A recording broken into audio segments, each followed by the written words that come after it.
गांधी जी को टारगेट किया गया।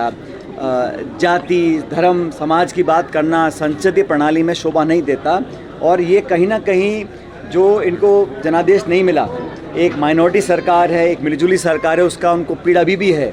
जो उत्तर प्रदेश में, राजस्थान में, हरियाणा में, पंजाब में, महाराष्ट्र में जो सेटबैक हुआ है बीजेपी को, उसको पचा नहीं पा रहे हैं, इसलिए राहुल गांधी जी को टारगेट कर रहे हैं। और कल जो अनुराग ठाकुर जी ने बोला, जिस प्रकार के शब्दों का प्रयोग किया सदन के अंदर और उनका संकेत राहुल गांधी की तरफ था, वो निंदनीय है।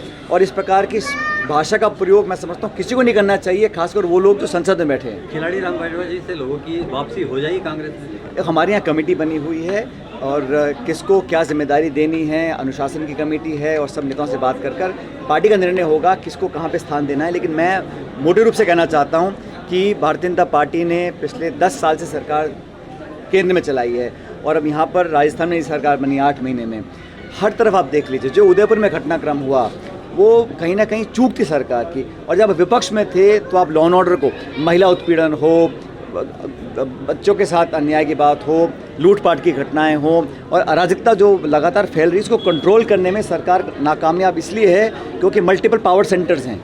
वहाँ पता नहीं कि एक्चुअली में सरकार चला कौन रहा है, सब निर्देश दिल्ली से आते हैं और कहीं ना कहीं ये अफसरशाही हावी हो रही है सरकार के ऊपर, ऐसे आम जनता की धारणा बन चुकी है। लेकिन राजनीति में अच्छे शब्दों की आप बात करते रहे हमेशा कि राजनीतिक शुचिता बनी रहे, लेकिन शांति धारीवाल जी के वक्तव्य को लेकर जिन्होंने उस प्रकरण का संज्ञान स्पीकर साहब ने लिया और उस पर जो धारीवाल जी को माफ़ी मांगती उन्होंने माफ़ी मांग ली और उनको जो रूलिंग देनी थी स्पीकर साहब ने दे दी है।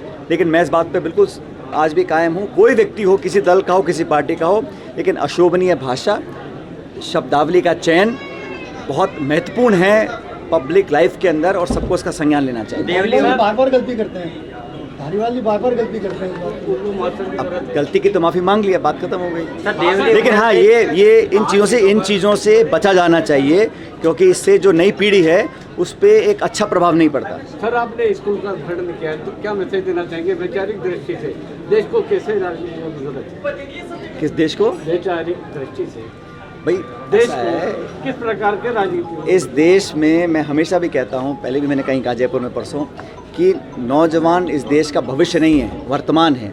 और नौजवान पीढ़ी को अच्छे संस्कार, अच्छी शिक्षा, अपने पृष्ठभूमि की पहचान और अपना गर्व होना चाहिए। और इस देश में उन शक्तियों को ताकत मिलनी चाहिए जो लोगों को जोड़ना चाहती है। जो ताकतें लोगों को तोड़ना चाहती हैं वो इस 21वीं शताब्दी के भारत को समझ नहीं पा रहे हैं। और हमारा ये संकल्प है कि राजनीति से ऊपर उठकर हम लोगों को सामाजिक जीवन में, पब्लिक लाइफ के अंदर एक उदाहरण प्रस्तुत करना चाहिए। चुनाव के समय अपनी प्रतिस्पर्धा होती है, अपनी बात रखनी चाहिए और विचारधारा के आधार पर, एजेंडा के आधार पर, प्रोग्राम के आधार पर लोग अपनी सरकारें बनाते हैं, बिगाड़ते हैं। लेकिन जो लोग राजनीति में हैं उनको हमेशा देश के प्रति समर्पित रहकर काम करना चाहिए।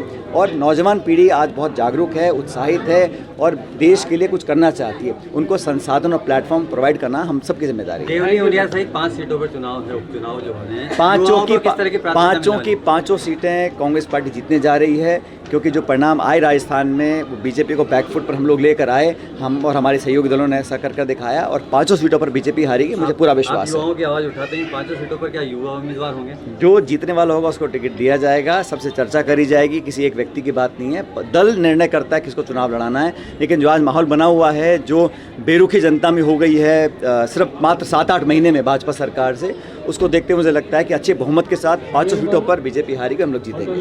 क्या लगता है बजट में आपके इलाके की पूरे जिले की अनदेखी हुई है?